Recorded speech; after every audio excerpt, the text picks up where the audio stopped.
حاضر تھا تو ایک گاڑی والا ڈرائیور مجھے کہنے لگا کہ مولانا میں آپ کو جانتا ہوں، مجھے آپ سے محبت ہے، ایک بات بتاؤں آپ کو؟ میں نے کہا بتاؤ۔ کہنے لگے حضرت عبداللہ ابن عمر کی قبر دیکھنی ہے۔ میں نے کہا یہ تو نہیں کہہ رہا، یہ کسی نے بندوبست کرایا ہے، یہ اللہ نے تیرے دل میں بات ڈالی ہے، یہ ہو گیا تو لے چل مجھے۔ حضرت عبداللہ ابن عمر کو نبی پاک نے فرمایا تھا راجل صالح، یہ نیک بندہ ہے، یہ متقی آدمی۔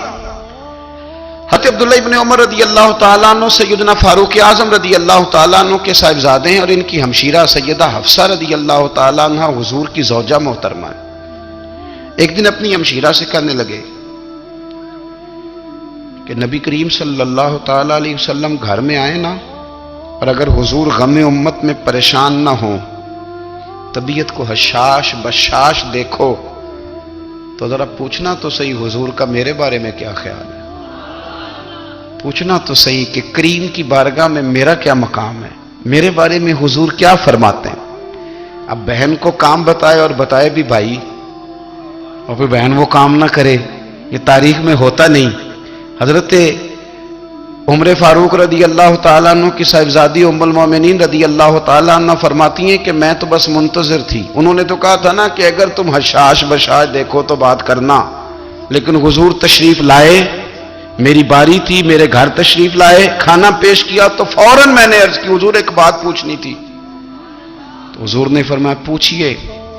میں نے عرض کی حضور میرے بھائی عبداللہ ابن عمر کے بارے میں آپ کا کیا خیال ہے؟ نوجوانوں میری بات پہ غور کرنا، میرے بھائی کے بارے میں آپ کا کیا خیال ہے؟ تو نبی کریم صلی اللہ تعالیٰ علیہ وآلہ وسلم نے میری طرف دیکھا، اور پھر حضور زیر لب تھوڑا مسکرائے، اور بریلی کے امام کہتے ہیں کہ حضور مسکرا دیتے تھے نا تو جو بڑا دکھی ہوتا تھا وہ بھی ہنس پڑتا تھا۔ اب سوال پیدا ہوتا تھا کہ پھر تو اس مسکراہٹ کے لیے انتظار کرنا پڑتا ہوگا کئی کئی مہینے کہ حضور مسکرائیں تو رونے والے ہنسیں، تو اعلیٰ حضرت فرماتے نہیں، انتظار نہیں کرنا پڑتا، یہ مسکراتے رہنا تو حضور کی عادت ہے۔ جس کی تسکین سے روتے ہوئے ہنس پڑے، اس تبسم کی عادت پہ لاکھوں سلام۔ یعنی یہ تو عادت ہے حضور کی مسکراتے رہنا، اس کے لیے انتظار نہیں کرنا پڑتا۔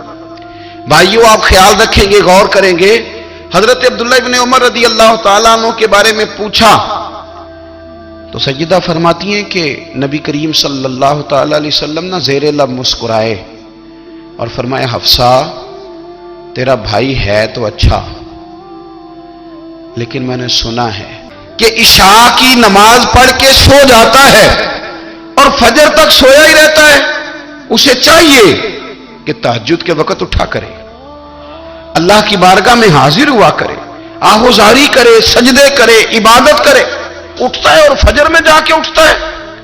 حضرت جناب حفصہ رضی اللہ تعالیٰ عنہ کہتی ہیں میں نے جناب عبداللہ ابن عمر کو پیغام دیا اور میں نے کہا میرے جوان بھائی سن، نبی پاک نے فرمایا ہے تو اچھا پر تہجد میں نہیں اٹھتا، نفل نہیں پڑھتا۔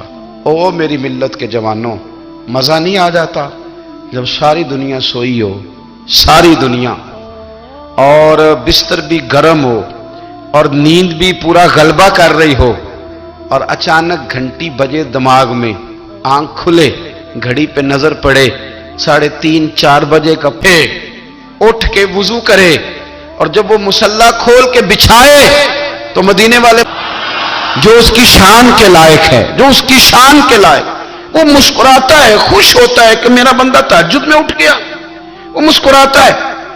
کاش ہماری صبحیں کبھی اپنے مالک کے نام ہو جائیں، کاش کے صبحیں۔ حضرت ابو الحسن رحمۃ اللہ تعالی علیہ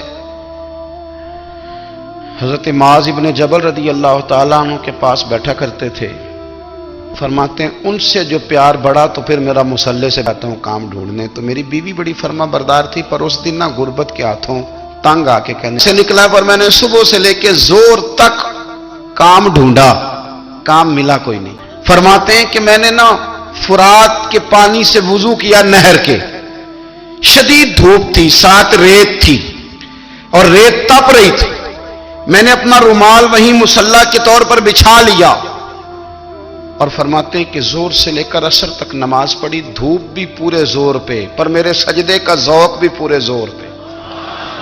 فرماتے ہیں سورج بھی چمک رہا ہے اور رب کی عبادت کا ذوق بھی پورے زور پہ، میں سجدہ کروں تو پھر میرا اٹھانے کو جی نہ چاہے۔ میرے استاد لکھا کرتے اور میں نے آواز دی کہ بھلی مانس کہاں ہو؟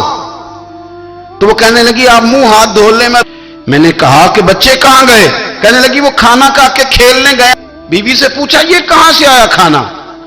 بچوں کو تو نے کہاں سے کھانا کھلایا؟ یہ سارا کچھ کیسا ہے؟ تو کہنے لگی پتہ نہیں آج آپ کس کریم کی مزدوری کرنے چلے گئے، کس کریم کی، میرے گھر میں تو اتنی نعمت، دروازے آج چلے گئے تھے۔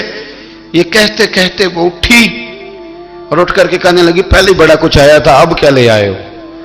اور جا کر کے نا اس نے وہ ریت والا رومال کھولا، کہنے لگے میں تو لے کے آیا تھا ریت، تو میرے رب نے اسے بھی سونے اور ہیرے بنا دیا تھا۔ جب آپ کی توجہ اللہ کی جانب، میرے نبی پاک صلی اللہ تعالی علیہ وسلم نے فرمایا ہر چیز اپنے رب سے مانگ، ہر چیز مانگ، ہر چیز مانگ۔ یا رسول اللہ کیا کچھ؟ میرے محبوب نے فرمایا تیرے گھر میں نمک بھی ختم ہو جائے تو وہ بھی اپنے رب سے مانگا کر، تو مانگنا وہ تجھے دے گا، تو اس کی بارگاہ میں کشکول طلب دراز تو کرنا۔ اور ترمذی شریف میں عجیب لفظ ہے، رسول کائنات نے فرمایا، رب کریم فرماتے ہیں جب میرا بندہ ہاتھ اٹھاتا ہے نا تو مجھے حیا آتی ہے کہ میں خالی کیسے لوٹا دوں اس کے۔ اتنے بڑے بادشاہ کی بارگاہ میں، او بھائی لوگوں سے عزتیں تلاش کرتے ہو تو وہ کیا تمہیں عزت دیں گے؟ وہ تو کل اچھا کہتے ہیں پرسوں برا کہنے لگ جاتے ہیں۔ لوگوں کے سامنے گڈ بک میں آنا چاہو گے تو وہ تو سویرے تمہارے بارے میں کچھ کہیں گے، شام کچھ اور کہیں گے۔ اپنی روحانی زندگی آباد کریں، اپنے مسلح کو وقت دیں، اور دنیا سے چھپ کر اس موبائل کو بند کر کے اور اپنے آپ سے بھی چھپ کے اور تنہا ہو کے چھپا کے سارا کچھ اپنے آنسو اپنے رب کی بارگاہ میں پیش کریں، اس کے حضور حاضری دیں۔ سنو نا ترمذی کی حدیث، اور اسے یاد رکھنا، نبی پاک علیہ السلام نے فرمایا اپنے دکھ لوگوں کے سامنے نہ بیان کرنا، سیٹھوں نوابوں کو نہ بتاتے پھرنا، دنیا داروں کے سامنے جا کے نہ رونا کہ میں تکلیف میں ہوں۔ فرمایا اگر دنیا داروں کو دکھ بتاؤ گے رب تمہیں کبھی غنی نہیں کرے گا۔ اور لوگ ہیں کہ الٹا مذاق اڑائیں گے آپ کی، جس سے بڑی پکی یاری ہے نا، پکی، وہ تب تک پکی ہے جب تک آپ نے 50,000 مانگا نہیں، اور جس وقت آپ نے کہہ دیا کہ میں مجبور ہوں میری مدد کر تو پھر ختم ہو گئی دوستی۔